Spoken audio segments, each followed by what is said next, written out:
Hello friends, मैं हूं नितिशा। आपके सामने आ गई हूं आज टॉप इंडियन पॉलिटी के क्वेश्चंस लेकर के, जो कि आपके प्रीवियस एग्जाम पे बेस होंगे। ये सारे ही क्वेश्चंस बहुत चुनिंदा और बहुत इंपॉर्टेंट लिए गए हैं, जो कि आपके आने वाले एग्जाम्स में बहुत ज़्यादा हेल्पफुल होंगे। और इस वीडियो से आपको कम से कम 1 से 2 क्वेश्चंस तो पक्के होंगे आपके आने वाले एग्जाम्स के लिए। तो इस वीडियो को बहुत अच्छे तरीके से देखें। ये सारे ही गवर्नमेंट एग्जाम्स के लिए बहुत ज़्यादा इंपॉर्टेंट क्वेश्चन होने वाले हैं पॉलिटी के। साथ ही इसका फ्री पीडीएफ आपको हमारे टेलीग्राम चैनल पे मिल जाएगा, जिसका लिंक मैं डिस्क्रिप्शन बॉक्स में दे दूंगी। और ये पूरा ही वीडियो इंग्लिश मीडियम में होने वाला है। तो चलिए विदाउट वेस्टिंग एनी टाइम अपने क्वेश्चन की तरफ चलते हैं। पहला क्वेश्चन है, the constitution of India was adopted on. Constitution of India adopt कब किया गया था? तो आंसर हो जाएगा 26 नवंबर 1949 को अडॉप्ट किया गया था। ओके, नेक्स्ट क्वेश्चन नंबर 2 के बारे में बात करेंगे। The constitution of India was framed bye. किसके द्वारा ये फ्रेम हुआ था कॉन्स्टिट्यूशन ऑफ इंडिया? तो करेक्ट आंसर हो जाएगा कॉन्स्टिट्यूएंट असेंबली के द्वारा। ओके, तो कॉन्स्टिट्यूएंट असेंबली के द्वारा कॉन्स्टिट्यूशन ऑफ इंडिया फ्रेम हुआ था। नेक्स्ट क्वेश्चन पे बात करेंगे, क्वेश्चन नंबर 3 पे। Who was the chairman of the constituent assembly? तो आंसर हो जाएगा डॉक्टर राजेंद्र प्रसाद जी। तो ये हमारे चेयरमैन थे कॉन्स्टिट्यूएंट असेंबली के। ओके, क्वेश्चन नंबर 4 के बारे में बात करेंगे। First country to make constitution is. पहली कंट्री जिन्होंने कॉन्स्टिट्यूशन बनाया था वो थी USA, that is United States of America. इन्होंने ये पहली कंट्री थी जिन्होंने बनाया था अपना constitution. Okay, next question number 5 पे आगे आ गए हैं। The mind and ideals of the farmers of constitution are reflected in the. तो माइंड्स और आइडियल्स जो कि फ्रेमर्स होते हैं उनकी कॉन्स्टिट्यूशन की, किस में रिफ्लेक्ट करते हैं? तो आंसर हो जाएगा प्रियम्बल में।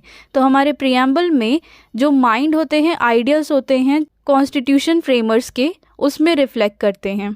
ओके, क्वेश्चन नंबर 6 के बारे में बात करेंगे। The government of India act 1935 was based on. तो गवर्नमेंट ऑफ इंडिया एक्ट जो 1935 है वो किस पे बेस्ड है?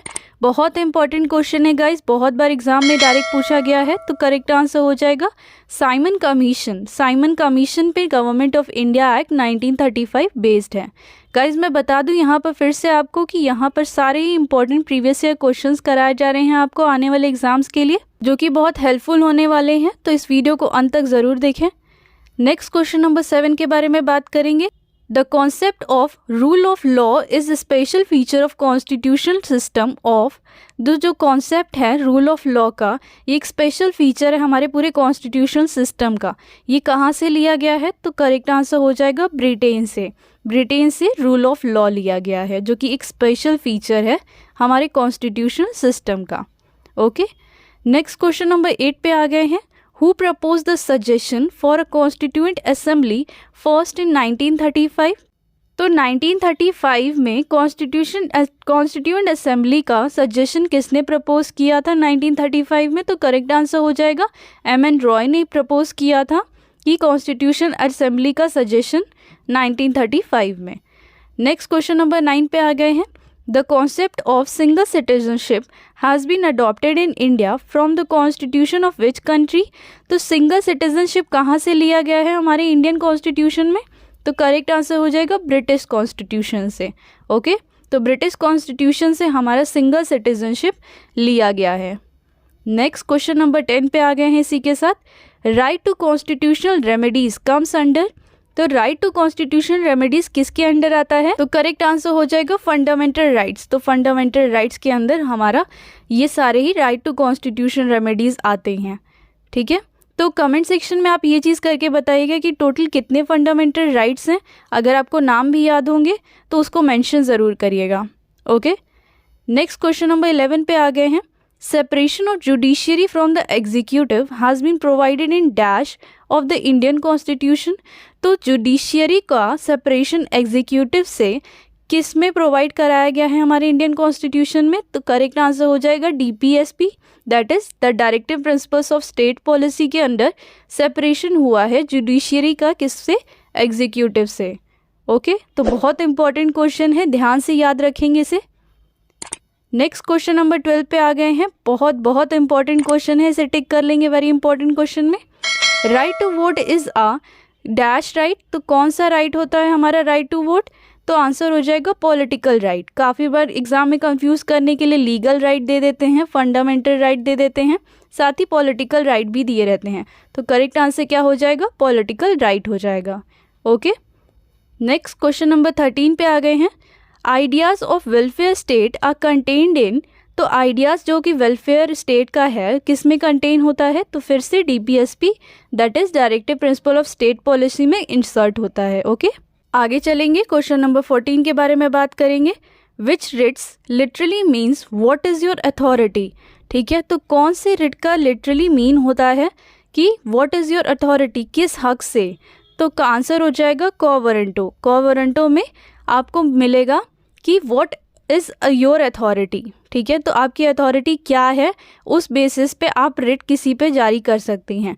एक और क्वेश्चन, सेकंड क्वेश्चन इस वीडियो का है कि टोटल कितने रिट होते हैं वो आप मेंशन करेंगे। नाम याद होंगे आप तो ज़रूर मेंशन करेंगे उसके बारे में। ओके, नेक्स्ट क्वेश्चन नंबर 15 पे बात करेंगे। What is the chief source of political power in India. तो चीफ सोर्स क्या है हमारे पॉलिटिकल पावर जो होती है इंडिया में? तो आंसर हो जाएगा द पीपल। बहुत ज़्यादा ही आम क्वेश्चन भी है और इम्पॉर्टेंट क्वेश्चन भी है, क्योंकि एग्ज़ाम में काफ़ी चीज़ें दे देती हैं कि प्रेसिडेंट है, वाइस प्रेसिडेंट है, पीएम है, तो उसमें द पीपल भी होता है। तो हम सोचते हैं कि पीपल तो नहीं हो सकता, लेकिन पीपल ही आंसर होता है, क्योंकि ये चीफ सोर्स होते हैं हमारे पॉलिटिकल पावर के। ओके, तो इम्पॉर्टेंट है ये क्वेश्चन। नेक्स्ट क्वेश्चन नंबर 16 पे आए हैं। Dual citizenship is a feature of. Dual citizenship किसका फीचर होता है? आंसर हो जाएगा फेडरल गवर्नमेंट का। फेडरल गवर्नमेंट का फीचर क्या होता है? ड्यूल सिटीजनशिप होता है। नेक्स्ट क्वेश्चन नंबर 17 पे, which case is related to fundamental rights. तो बहुत इंपॉर्टेंट क्वेश्चन है ये। एक ऑप्शन में काफ़ी सारे केसेस दे देते हैं पुराने, और उसमें से पूछते हैं कि इसमें से कौन सा केस रिलेट करता है फंडामेंटल राइट्स से। तो आंसर हो जाएगा Golaknath versus state of Punjab, जो कि 1969 में हुआ था। तो 1967 में Golaknath versus state of Punjab, ये केस रिलेट किससे करता है? हमारे फंडामेंटल राइट्स से रिलेट करता है। ठीक है, तो इसे बहुत अच्छे तरीके से याद रखेंगे। क्वेश्चन नंबर 18 पे आ गए हैं इसी के साथ। As per the Indian constitution under which condition freedom of expression is taken away from citizens. तो अपने कॉन्स्टिट्यूशन के आधार पर किस कंडीशन के अंडर हमारी जो फ्रीडम ऑफ एक्सप्रेशन है उसको सिटीजन से ले लिया जाता है, मतलब हमसे ले लिया जाता है। तो आंसर हो जाएगा सेंसरशिप। ठीक है, तो वेटो भी ऑप्शन में दे देते हैं और काफ़ी चीज़ें दे देती हैं, तो उसमें से करेक्ट आंसर हो जाएगा सेंसरशिप। सेंसरशिप के अंदर इंडियन कॉन्स्टिट्यूशन में कंडीशन आती है कि जहाँ पर फ्रीडम ऑफ एक्सप्रेशन हमारे सिटीजन से ले लिया जाता है। ओके गाइस, वीडियो पसंद आ रहा हो और हेल्पफुल लग रहा हो आपके आने वाले एग्जाम्स के लिए, तो ज़रूर इसे लाइक करें और सब्सक्राइब करें, ताकि हमें सपोर्ट मिल सके आगे भी ऐसे ही अच्छे वीडियो बनाने के लिए आपका। ओके, आगे चलते हैं इसी के साथ। क्वेश्चन नंबर 19 पे बात करेंगे। What can be the maximum interval between two sessions of parliament. जो दो सेशंस होते हैं पार्लियामेंट में, उनके बीच का इंटरवल कितना होता है मैक्सिमम? तो आंसर हो जाएगा 6 मंथ्स का। 6 मंथ्स का इंटरवल होता है दो सेशंस जो पार्लियामेंट में होते हैं उसके बीच में।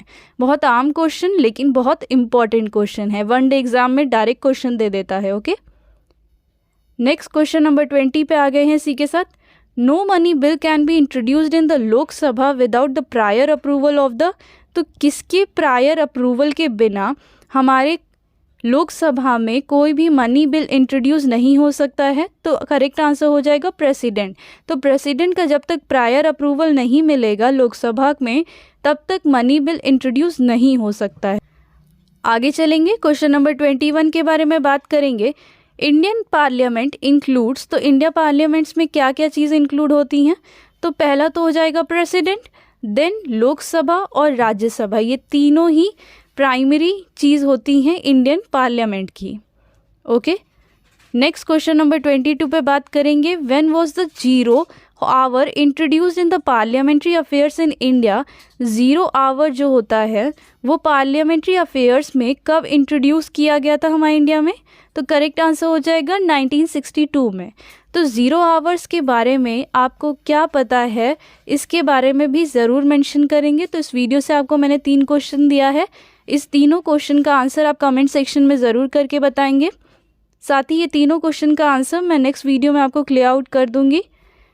आगे चलेंगे क्वेश्चन नंबर 23 पे। The vice president of India is also the, तो हमारे वाइस प्रेसिडेंट ऑफ इंडिया जो होते हैं वो और क्या होते हैं? Ex officio chairman. किसके? राज्यसभा के। राज्यसभा के एक्स ऑफिशियो चेयरमैन होते हैं कौन?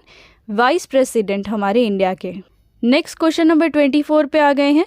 There is a parliamentary system of government in India because, parliamentary system of government हमारे इंडिया में क्यों है? ओके तो आंसर हो जाएगा the council of minister is responsible to the Lok Sabha, क्योंकि जो हमारे काउंसिल ऑफ मिनिस्टर्स होते हैं रिस्पॉन्सिबल होते हैं किसके? लोकसभा के।